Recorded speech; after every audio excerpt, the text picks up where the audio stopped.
And welcome to another edition of Josh Talk Sports. I'm your host, Josh Midget. Thank y'all for joining me wherever you may be, however you may be checking me out on tonight. It is 9:05 Eastern Time, the Eastern Time Zone, 8:05 Central Time. And thank y'all for joining me on tonight, exclusively on YouTube, here tonight on TalkBackLive Network's YouTube page. I'm your host, Josh Midget, man. I'm joining a little later than normal, but appreciate y'all for joining me, whether you're watching live or whether you're watching this later on. Either way, I appreciate you for joining me on today. And man, I got a lot of stuff I want to talk about. A little time to do it in, but appreciate once again those that are tuning in for me today. A lot of stuff to get to. Y'all saw, if you saw the title of the show and the description, the things I want to talk about, and I'm definitely going to try to get to most of it here in the minutes that I have. So, real quick, follow my pages. If you don't know, you can see the big Josh Talk Sports logo. That might give you a clue about the name of the show and the name of my pages. Josh Talk Sports on Facebook. Follow me there. Also, Talkback Live Network on YouTube. You can subscribe there and see all of our content that we got, that we've had in the past and coming in the future. So stay tuned there. Also, Twitter, Josh Talk Sports on Twitter as well. So lots of places to follow me. I'm definitely you're going to see me more active on those platforms as well. A lot of y'all have seen my post about Memphis Tigers football, the news from last night, around this time last night, it feels like, when the news broke about Memphis Tigers coach Charles Huff adding a new addition to the staff, a late addition in Randy Shannon, which is a pretty big addition in my opinion. A guy that's a former national champion as a player and a coach, who was a coach at the University of Miami, the Hurricanes. He's got experience all over the field. Most recently, he was a defensive coordinator at Florida State, as well with Mike Norvell, ironically. But now he's joining Coach Huff's staff here at Memphis, which adds to the experience and everything that he's got on the staff, off the staff. Coach Huff is very connected to the top coaches in the game, from the Nick Sabans to the Jimbo Fishers. And now having a guy like Randy Shannon has a defensive analyst on the staff, does nothing but help that room, that locker room, and that culture. So I'm looking forward to seeing that.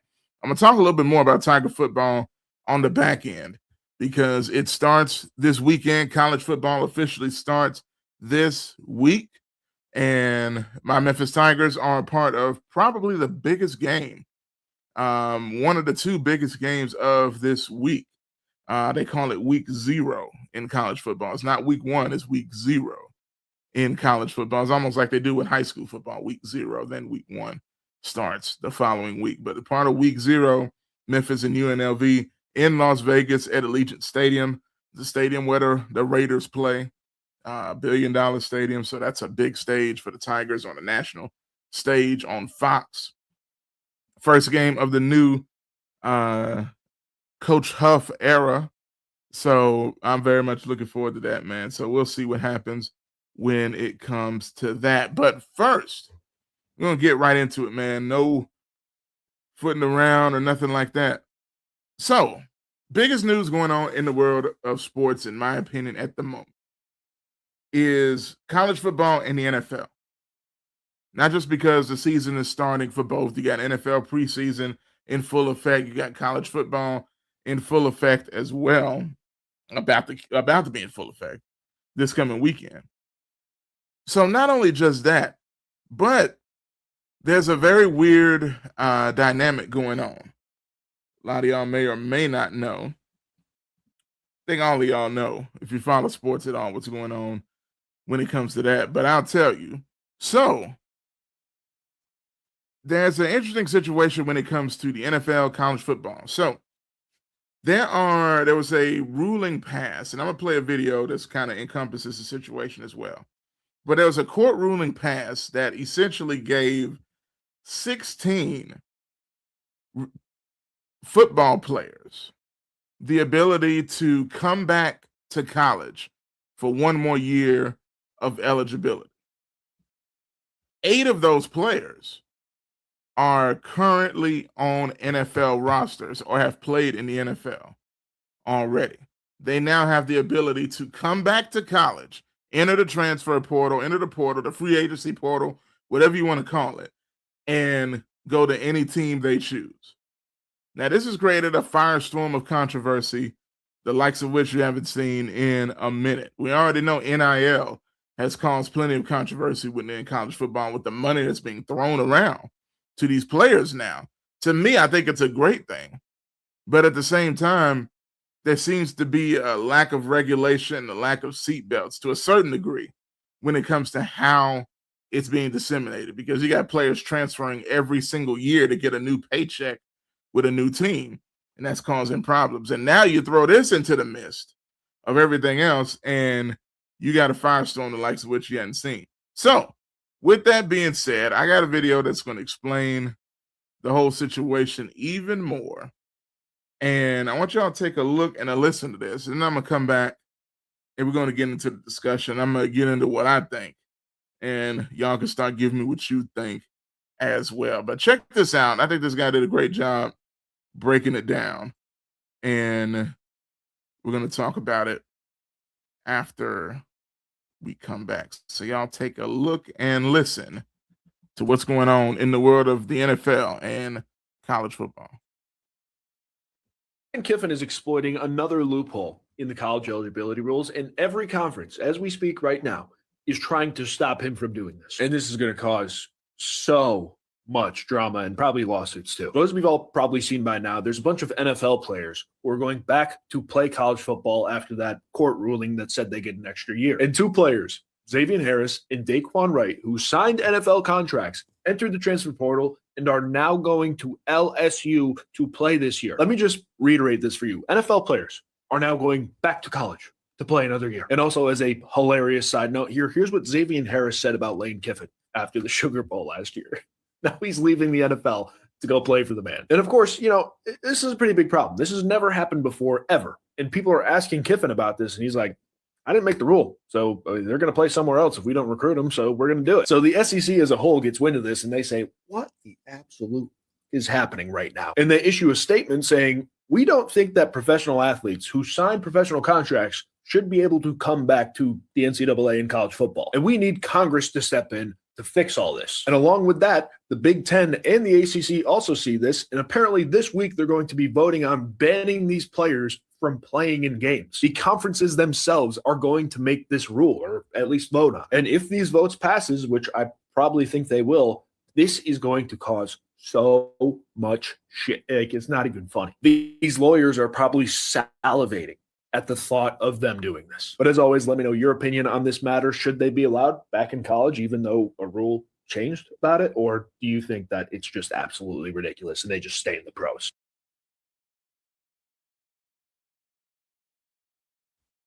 Wild stuff, man. That's great breakdown of what's actually going on in this wild world of sports that we live in right now. Who would have thought, first of all, just to get to that point, who would have thought there would be a world where not only college players are making millions of dollars, potentially more money than they would be making in the NFL just by playing college football, but now we're in a world where, at least for this class of 2022 in particular, that you can have an NFL contract, have played in the NFL for the past year or so, and you can come back to college for another year of eligibility because the courts said, hey, class of 2022, these particular players, you can come back. These 16 football players, 8 of those which are played professionally currently or have, hey, come on back to college for another season. People are thinking, okay, is this an unfair advantage? Because they got to play in the NFL system, play for NFL head coaches, run an NFL offense or defense, get NFL training, which is a big deal, training staffs, eating regimens, all of that stuff. Is that a big deal, or is that a big advantage over other colleges when you got a guy coming in? So they asked Lane Kiffin this, and you heard him talk about it a little bit. The guy that clip I played there was talking about Lane Kiffin gave an answer to what he thinks about it, because ironically, his former player, when he was head coach at Ole Miss before he quit on them in the middle of the season last year to go to LSU, his former tight end at Ole Miss is a member of the Cleveland Browns and currently in training camp. And he's being recruited by LSU. What type of work? Insane. Is that right? Is that wrong? Is that an unfair advantage? I'm going to play this clip. Lane Kiffin, who's without a doubt probably the most controversial coach in college football with the way he leaves teams high and dry, seems like every other year, after having a lot of success, by the way. Here's what he had to say on the situation, and he just feels like he's taking advantage of an opportunity. We have, made a decision to recruit some kids around the country, and through these multiple injunctions around the country, which this is not a first time, they've been in college sports for a while.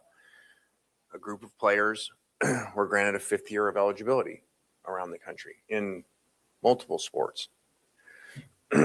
And through them winning their injunction and entry into the portal, they're available to recruit. And so ourselves, like many places around the country, are recruiting them. And at the end of the day, because of these rulings, they're either going to play for you or they're going to play somewhere else around the country. So we've made a decision to recruit them, like probably most people are. We have, made a decision to recruit some kids around the country, and, through these multiple injunctions around the country, which. So there's that. As it replays again. So Lane Kiffin, you basically got the gist of what he's saying. He's saying, look, y'all might be mad at me, but whatever though, because I'm going to still recruit these people because I'm trying to win. LSU's paying me all this money. I left Ole Miss high and dry. I left them blowing in the wind like a clothesline outside. Like somebody, like we used to hang your drawers outside in the wind. That was Ole Miss. They were the big blue Ole Miss colored drawers blowing in the wind as he ran away to go to LSU in the middle of the season. In the middle of the season, by the way, that Ole Miss had a chance to win the national title. He didn't just leave some sorry school. He left Ole Miss in the middle of probably the best season they've ever had to go to LSU. How much power does LSU have where they can do this? That's a whole nother question. Their roster, from what I'm hearing, is worth almost $50 million that they've paid out to players to play at LSU. So to be honest with you, as powerful as the SEC is and everything else, they don't have any excuses if they're not good. They blew the bank on Lane Kiffin to pull him from a rival team in the SEC West and to bring him in. So that's what I was hearing. It was something like that, Vicky.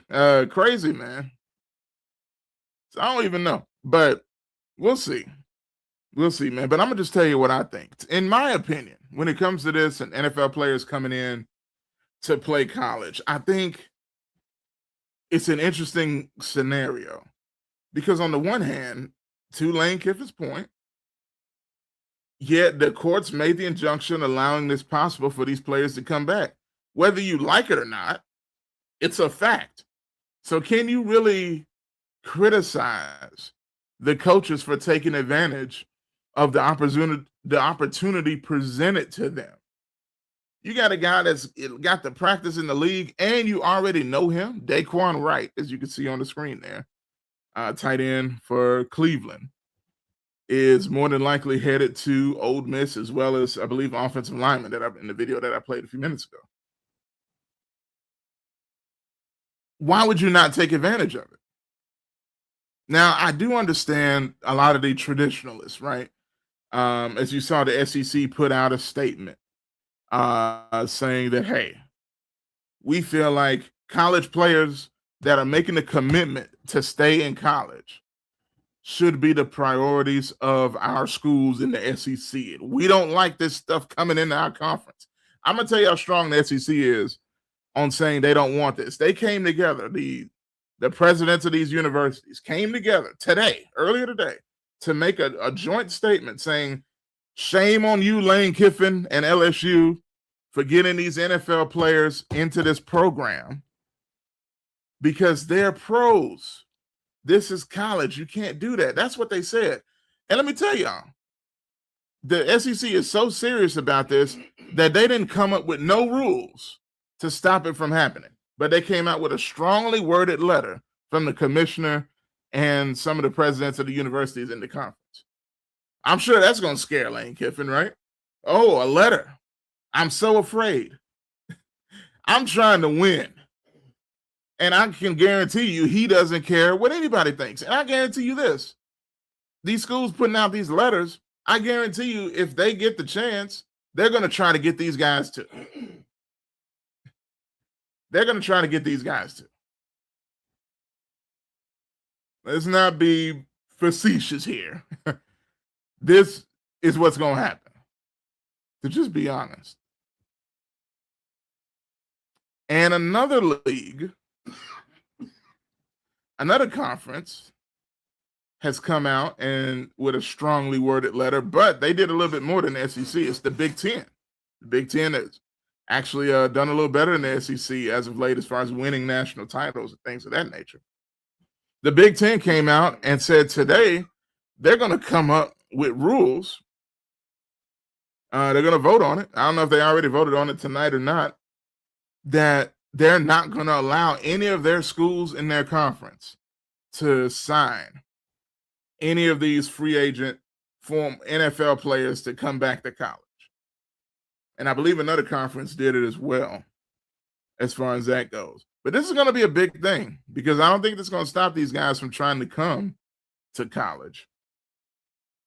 And here's the thing, too.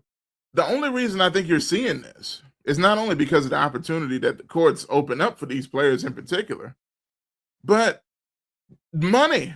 Because I guarantee you, as far as I know, Daquan Wright is going to probably make more money at LSU than he was going to make with Cleveland this coming year.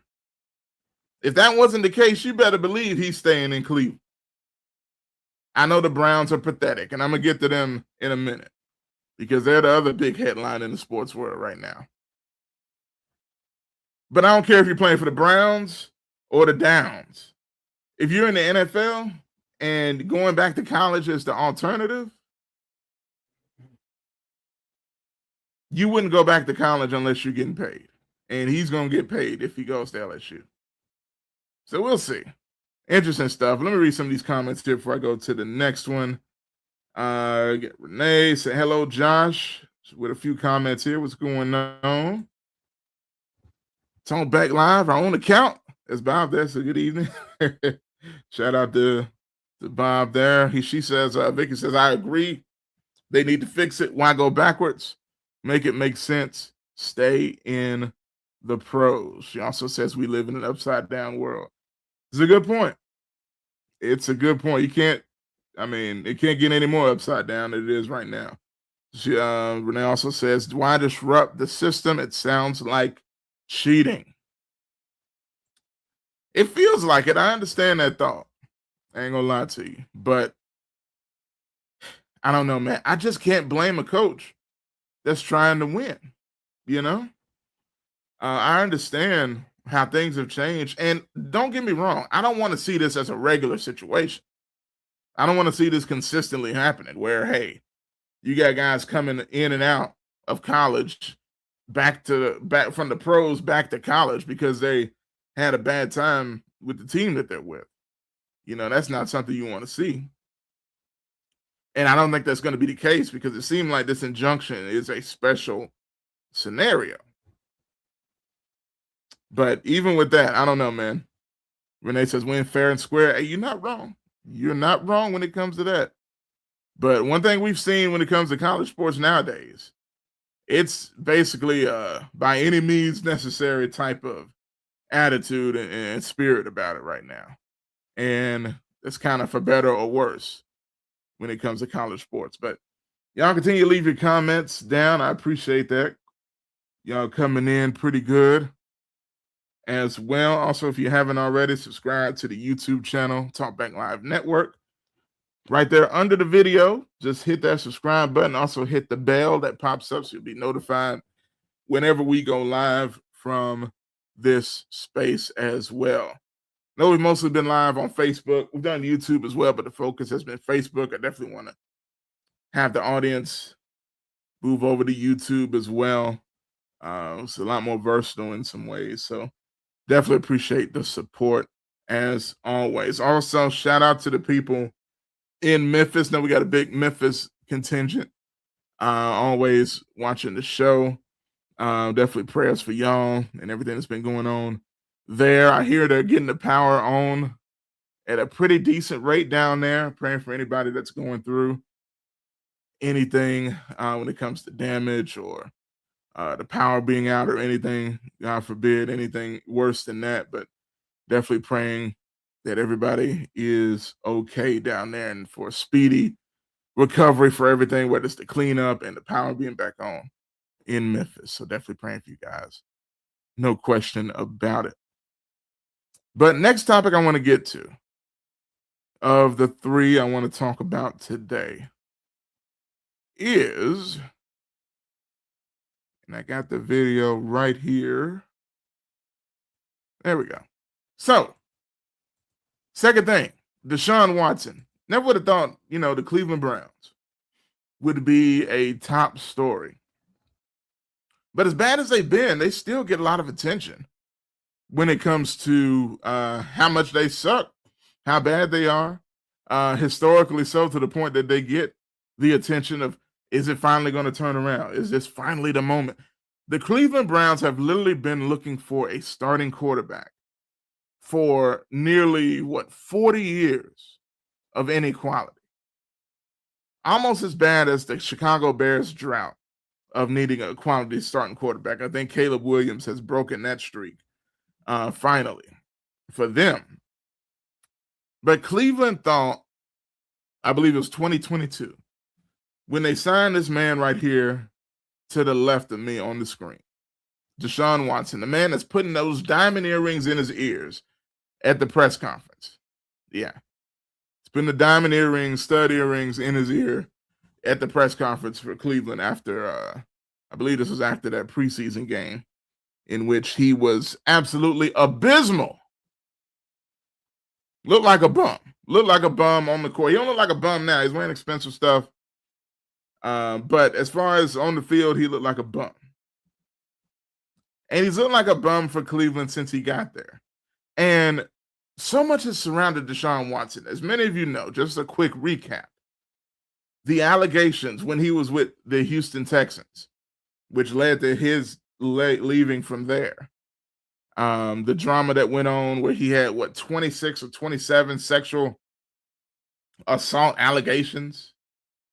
That's right, 26 or 27 sexual assault allegations from different massage therapists in the Houston area and all sorts of other areas. Which many thought he would never be in the league again or even have a lot worse going on with his legal troubles. He settled out of court with, I believe, 25 of the 26 women, meaning they got paid because he wanted to just end it. The Cleveland Browns took a chance and signed him. And listen to this, y'all. They didn't just sign him. They signed him to the biggest contract for a quarterback in NFL history. Over $230 million. So Cleveland went all in for this guy. Deshaun Watson was a great quarterback in Houston. Great. Outstanding. As a Titans fan, I know this guy ripped us to shreds for some years in Houston as a Houston Texan. Was a top 10, at least, potentially top 5 talent at the quarterback position in Houston. And Cleveland says, how about we take a chance? We throw the bank. We didn't just throw the bank. We threw the vault at him. The vault is his.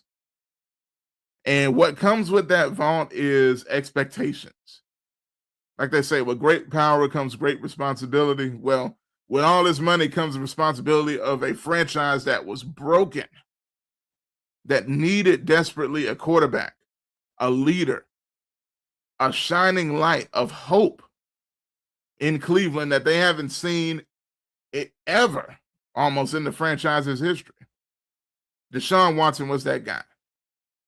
And yeah, he had some people that booed him and stuff like that, but a lot of people were still cheering him because they felt like he was the guy, despite all the sexual assault allegations, despite all the controversy with the way he left Houston and all that stuff. Despite all that, they felt they finally had their guy. And Cleveland was willing to overlook everything he had going on and give him a chance. And what has he done? He goes out. In the first few games, he gets hurt, out for the season.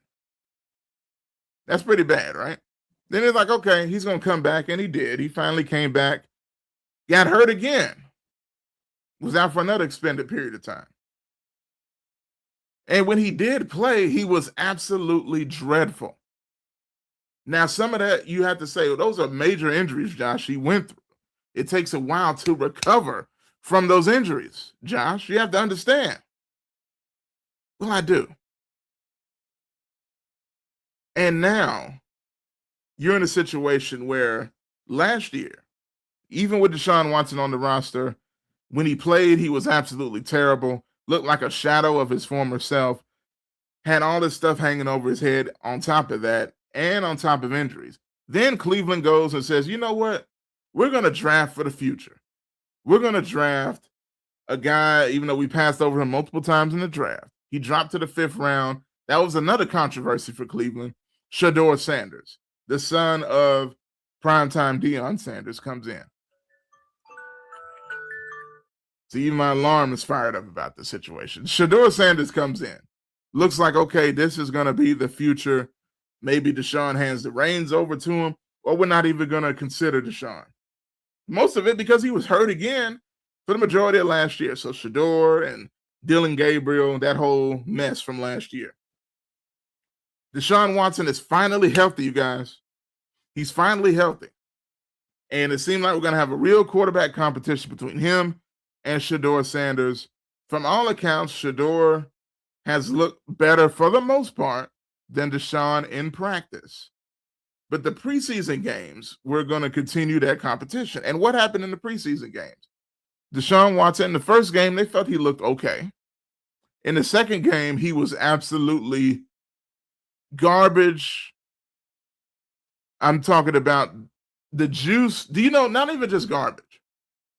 And this is going to sound like extreme, but I think it's fits the situation.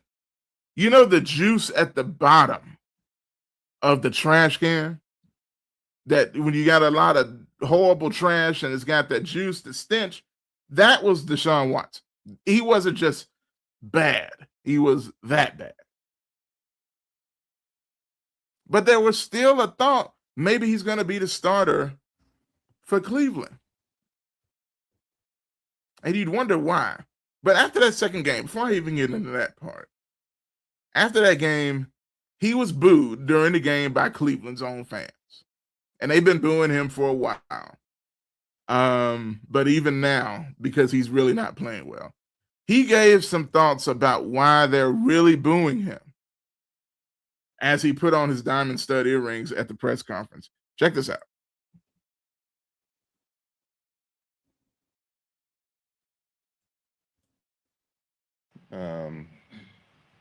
I think you guys know too, and I think the whole world knows. It has nothing to do about the performance. It's a little bit personal than that. So I think that's it's a disrespectful thing. So yeah, I mean, I'm gonna keep whatever I feel with me and my family internally on how I feel about that. And yeah, just move on. But don't you think, Deshaun, that winning and playing better would eliminate some of that booing? Last time I played on this field, I tore my Achilles. And that same fan base, they cheered when I got hurt. So does that have to do with, what does that have to do with anything about performance? When a person get hurt, especially for your own city, and they cheer. Does any of that make you regret coming here? No, I don't regret anything in my life. You know, I think the Lord put me through situations for a reason. So I don't regret anything at all. But you know, I had different thoughts on how it was going to be, but, you know, it is what it is. You know, sometimes, you know, the tables turn, and I'm patient enough because I'm a child of God to, you know, wait for that time to change. So I'm not tripping on it. I'm not tripping on it.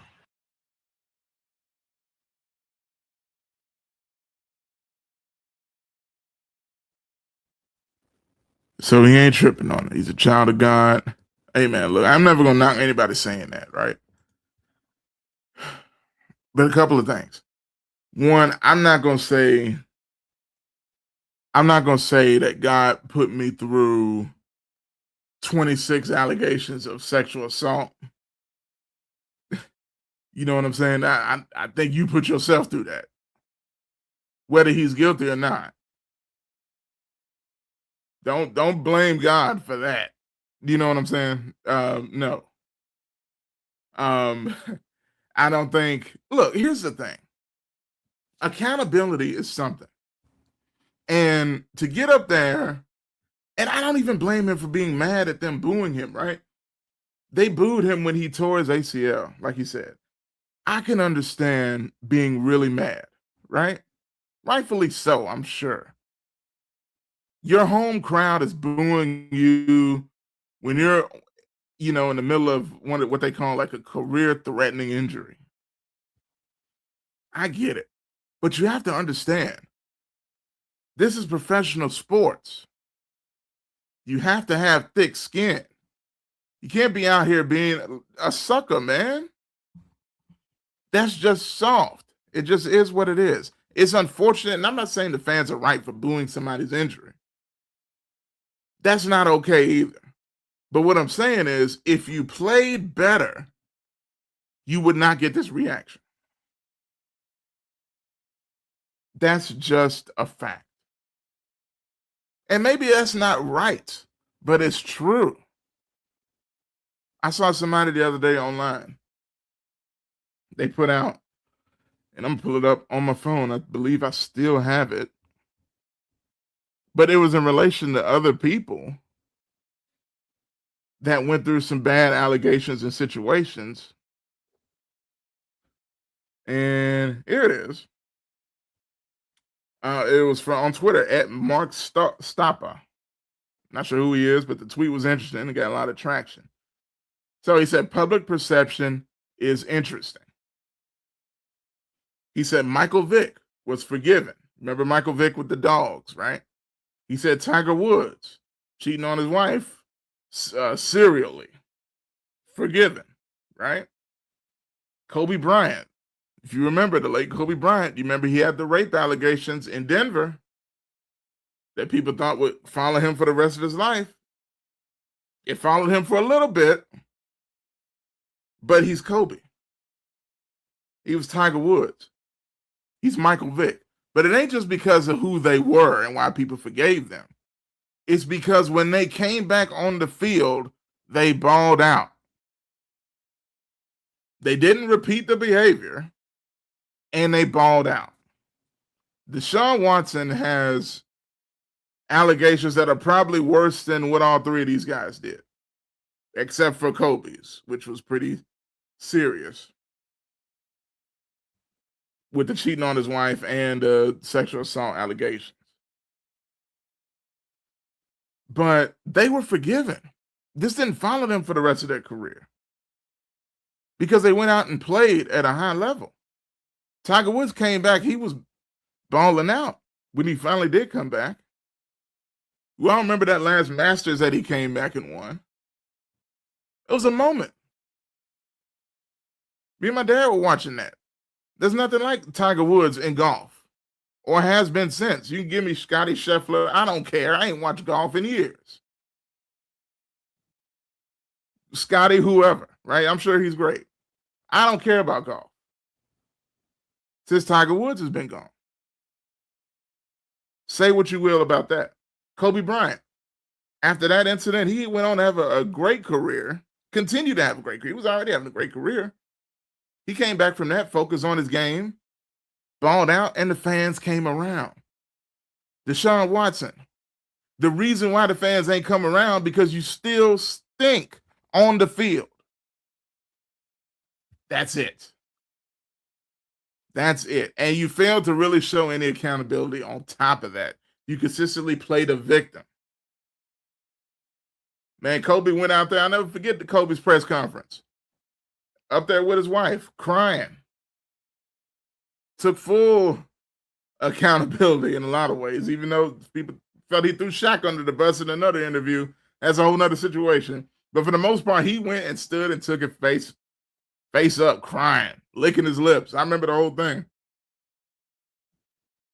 It took a minute, but they moved on because he took some accountability and he went out there and played ball. Same with Tiger Woods. Now, Michael Vick, this guy put Michael Vick in here. To me, Michael Vick, I mean, he took more accountability out of all these guys. He went out there, apologized, it seemed like 100 million times. He went out there, started working for PETA. You know, he became the face of anti-dog fighting and the face of dogs, you know?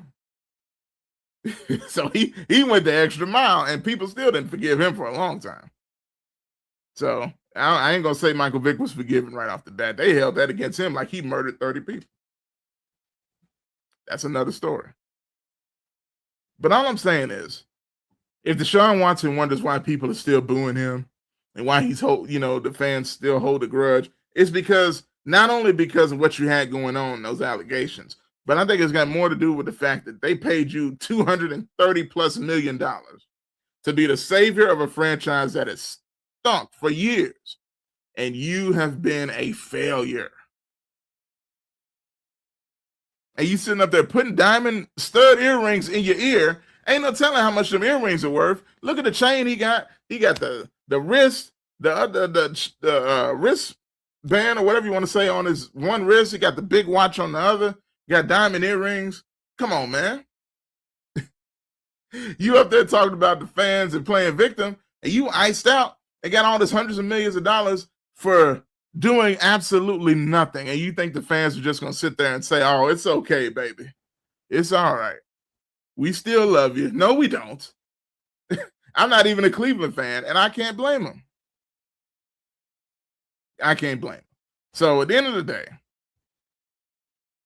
the last thing I'll say, I say all this to say, and some of y'all may not know this, but yesterday, to sum this up, what do you think happened? Shedeur Sanders, coming into his second season at quarterback, son of primetime Deion Sanders, trying to make his own name. Subject of a lot of controversy last year because of the coach, Stefanski, who's no longer there. Todd Monken is the head coach now, former Georgia Bulldogs assistant coach. Former Baltimore Ravens defensive coach. Head coach of Cleveland, heading in his first year. He had a big decision to make. He said yesterday, whenever, I believe it was yesterday, they're going to make a decision on who the starting quarterback was going to be between Deshaun Watson and Shedeur Sanders. Guess who they picked, y'all? They picked Deshaun Watson, the man I was just sitting here talking about, the man that had the horrible preseason game just a few days ago, the man that's getting paid $230+ million, the man with the allegations, the man that just went off on his own fans in the press conference this weekend. Cleveland said, we're going to give you another chance. Do you know why they're giving him another chance? I already told you. And if you think about it, it's in plain sight. The reason why is because he has guaranteed money. So whether he's good or not, they're going to have to pay him that money. And what I believe the Cleveland ownership felt, I don't think the coach made this decision. I don't think he would have made this decision. I don't think it was in his hands. I think the owner of the Browns said, hey, man, we ain't finna pay you all this hundreds of millions of dollars and have you sitting on the bench. Yeah, you stink, you suck, but we need to see one more time. Have we completely wasted our time with our investment? We're going to give you this opportunity. You're healthy. You had a healthy off season from his injury from last year. There's no excuses. He had a full training camp. He's going to have one more preseason game coming up this weekend, and he's heading into the season as a starter with the new coach and every opportunity and advantage to be the guy. And I don't know how long this is going to last, but they're going to give him every opportunity to succeed despite his own self, because they paying him a boatload of money and they don't want to make it seem like it's going to waste. But I'm going to tell you something. I know I have a lot of Cleveland people watching. You may be watching this after it's posted. I saw clips from Cleveland sports radio, and they were interviewing people on the streets of Cleveland, Ohio. I ain't never seen so much of a bunch of angry people in my life. They're going off on Deshaun. They're going off on the organization. They're going off on anybody they can go off on because they can't believe Cleveland is doing this to them again. And I feel for them. I'm a Titans fan. I know about suffering too. Not to the level of Cleveland. Cleveland has the record on suffering and pain. So y'all know more than anybody. Y'all know more than Cowboys fans about pain and suffering. And that's saying a lot. The Cowboys at least has a nice history in the 70s, 80s, 90s of success. Cleveland ain't even had that. So they know pain. If anybody knows pain and suffering, it's a Cleveland Browns fan. So I feel for you. And that this man to my left on the screen, making sure his diamond earrings are in place, is your starting quarterback heading into the season. Do with that what you will. So, before I go on to the next topic, any more comments? Let me go back here. Appreciate y'all for tuning in and watching me. This is Josh Talk Sports. I'm your host, Josh Midget. I had to get this off my chest too, man. You know, I'm not even a Cleveland fan, but it was one of those things where you just can't help but have an opinion on it. So many things here. Let's see. Renee left just a few comments here. Says he has yet to improve. His reputation destroyed his game. You know, I begin to wonder that, right?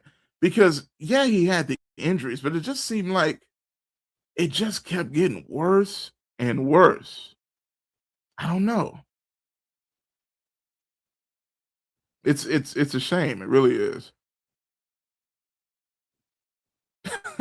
Lord have mercy. That's a whole nother combo. Renee, she says, so they putting winning over sexual assault. No wonder Trump's in office. I knew Trump was going to come up with somebody in the comments. I knew it. It's just he can't help but come up at anything that's talked about nowadays. Renee also says naturally they will pick him over Shedeur Sanders. Think about it. Do you think they have something against Shedeur Sanders because of his daddy? Man, Shedeur has had a tough road. And the stuff Shedeur's going through ain't even had much to do with him. He's done everything right. He's been going, he's been the ultimate professional. He's been the ultimate teammate. It just seemed like there's always a situation. And just when it seemed like this was the year, he got a coach that believes in him. He seems to get a fair shot at the job. But then Deshaun Watson's money comes up. And I don't think they're doing this because they don't like Shedeur. I think they're doing this because of the money they spent on Deshaun is getting in the way. And at some point, if he continues to stink up the joint when the season starts, they can't keep having him out there. I understand the money that they spent, but they're going to lose more money because the fans ain't going to come to the games anymore. Because they feel like you're spitting in their face. So what money is more valuable? You already lost that money with Deshaun, whether he plays well or not. It's out there. He got guaranteed money. You made that decision. You can't take it from him. So to me, I think they should move forward. I understand the business of sports, but they're not, I don't think they're completely seeing the big picture, but I think they will. When that big old Cleveland stadium is empty and Deshaun Watson's throwing interceptions left and right, I think when they look at that wallet, they say, hey, I think we just bite this bullet as a mistake and don't lose more money. Because as soon as you put Shedeur Sanders on the field, the crowd is coming back. The crowd is coming back because he's actually in the community with the people there, whether he's playing or not. He's actually out there in the community doing stuff for people, giving kids school supplies, all sorts of things outside of that as well. Shedeur's really been embracing the Cleveland community. But when they actually put him on the field, you're going to see a difference. I think he's going to play well, and I think he's going to bring them fans back to the stadium. So we'll see. Very interesting stuff there with Deshaun Watson, and it's definitely something we're going to be watching here on Josh Talks Sports. Lastly, something I'm very excited about, and that is Memphis football. Memphis Tigers football starts this Saturday, I believe 8 p.m. 8 or 9. No, actually, no, good grief. It starts 10 p.m. Eastern. That's a late game. 10 p.m. Eastern, 9 p.m. Central in Las Vegas. The Memphis Tigers, in the debut of the Charles Huff era, walk into Allegiant Stadium in Las Vegas to take on the UNLV Running Rebels. I'm excited, man. I really am. I think for the first time in a long time, and you know, some people may not like this, but again, if you know me, I don't really care. These are my real thoughts. For the first time in a long time, Memphis actually has a head coach. And not only do the Memphis Tigers football team actually have a head coach, they have an actual head coach that knows how to run a program and run a practice and run a team and run it like an institution, building a culture. I think you're like, Josh, didn't we have Ryan Silverfield for 6 years? Exactly. Now we have a coach, a program leader, and a culture setter. Now, we need to see what happens on the field. But I am very confident in the way things have started so far in the Charles Huff era. And not just the things he says, but how he says it and what he actually says is what matters. The execution in practice. I talked to people that have been in practice, said it looks totally different. The way they move in and out of drills, the way he has things structured, a structured environment in the locker room, out of the locker room, what he has the guys doing in the community. You're not just looking like a kid with an oversized headset on, constantly adjusting it while pulling your pants up, walking down the sideline. That was Ryan Silverfield, by the way. So I'm excited. I'm not going to focus on Silverfield. He's in Arkansas, and he's going to potentially get a wake-up call as he has one of the toughest schedules in the SEC and in the country on his first season in Arkansas. Wish him nothing but the best, by the way. Especially that he's not in Memphis and we actually have a coach. But nonetheless, I'm looking forward to this season. So many things to look forward to. Here's something I've been watching, though. And a lot of Memphis media has talked about this from my bird's eye view from Georgia, watching what's been happening. But it's very interesting. Even Charles Huff today, and I had the clip, but the audio wasn't being cooperative with me. But I'll tell you what he said today.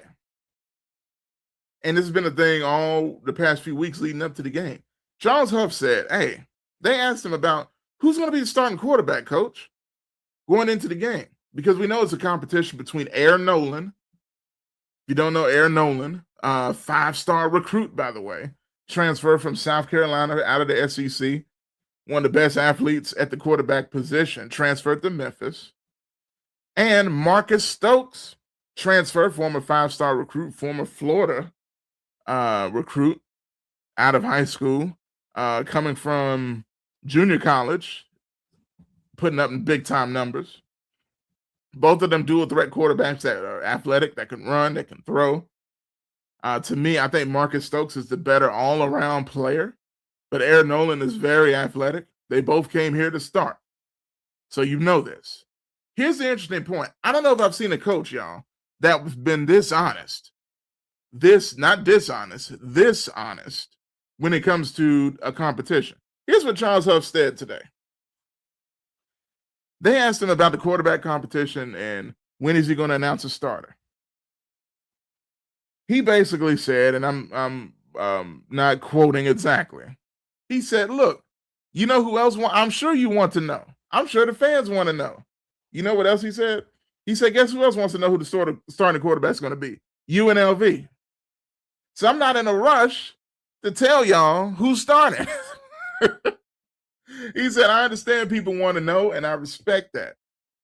He said, "But we have to respect and understand what environment we're in college sports right now."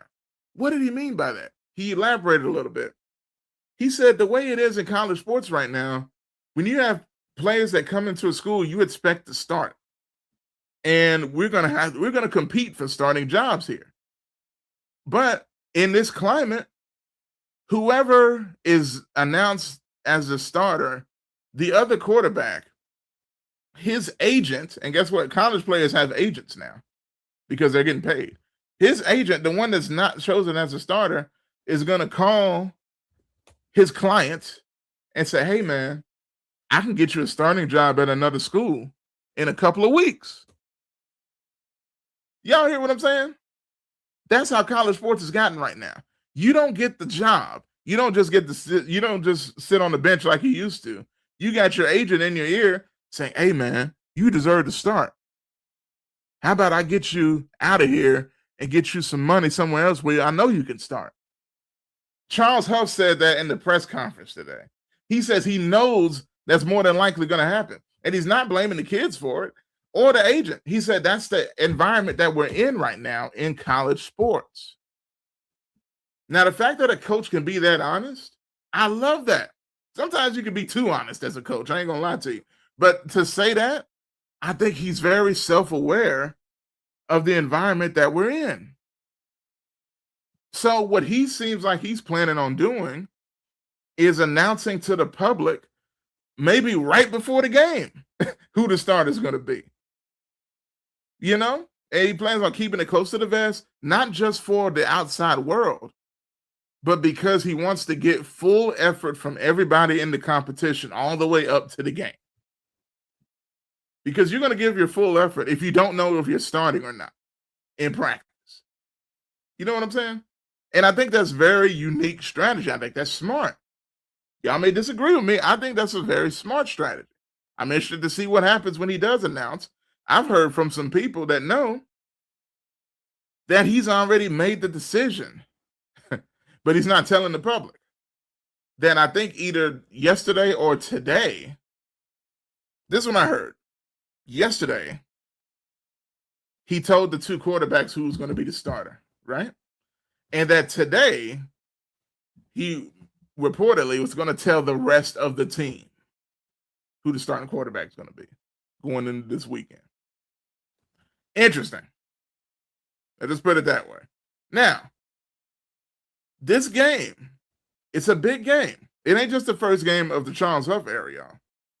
It's a big game for a lot of reasons. We know Memphis has aspirations to be one of the best group of 5, group 6, power 6 schools outside of the power 4, right? You want to keep it, you have to make sure you win these big games if you want a chance to make it to the college football playoff at the end of the year. And UNLV and Memphis are two of the highest ranked teams outside of the group, the power 4 schools. So they're already in contention for that starting the season. So this is a huge game for both. You really don't want to lose this game to start the season against competition who you could be competing against for a spot in the playoff at the end of the year. So this is a very big moment for Charles Huff's first game, you know? So I'm interested to see how all this plays out. It's going to be very interesting, to say the least. And guess what, y'all? I don't know if you know, the head coach of UNLV is Dan Mullen, who was considered to be a candidate for the Memphis job. Y'all know Dan Mullen. Y'all know Dan Mullen has a long history. Former Florida coach, Mississippi State. He's been all over the SEC and all over different places. Got a ton of experience. Been there, done that. Very good coach. Has respect for Memphis as well. The reason I say that, I found out not too long before the show started, Dan Mullen in his press conference, they have a quarterback battle too. UNLV is trying to decide between two quarterbacks. One of them is Jackson Arnold, who played for Auburn last year, and the year before he was playing at Oklahoma. So both of these teams have quarterback battles, and guess what, y'all? Dan Mullen has also said, we're not going to give Memphis any clue on who's going to be our starter. We're going to probably tell you right before the game starts. So both teams are playing this game of mystery. We don't know who's going to start. I don't know who's starting that receiver. We'll see who's starting at quarterback. They're playing this game. I think it's hilarious. I think it's cool. I think it's showing some savvy on both sides. Even though I just want to know. I'm a fan. I'm nosy. I just want to know who's going to be starting quarterback going into the game. I don't think we're going to find out until maybe the day of or the day before the game. But that's been a very interesting game going on between the two coaches heading into this game. And again, just to stress, this is a very important game. I know it's tough, and I'm not trying to put any, unnecessary expectations on Coach Huff. But you don't want to look bad in this first game. You don't. Now, I'm not going to jump on him if we do, but you have to understand. And I even saw Coach Huff. He on the Charles Huff show, each coach has a show. It was on Channel 3. I saw it on YouTube. WREG in Memphis played it, but it was on YouTube where I saw the show. And he basically said, hey, it's just a game. He said, it's just one game. And whatever happens, we're not going to let it, if we, win, we're not going to let it get too high. If we lose, we're not going to get too low. It's all about staying consistent in your emotions. And I think that's a smart way to play it. Some people feel like Charles Huff is already trying to make excuses if they lose. I don't look at it that way. I think it's just being reasonable, which us as fans and media don't really like to be reasonable. But I'm rooting for Coach Huff. I'm rooting for the staff. I'm rooting for Memphis. And I can't wait to see this weekend what happens on Saturday night, late Saturday night. We're going to be up late watching this game, y'all. Memphis it's going to be 9 o'clock in Memphis. It's going to be 10 o'clock where I'm at. And good grief, but it's going to be worth it. It's going to be worth it. So I appreciate y'all that are watching and tuning in. Hello, everybody. Shout out to y'all.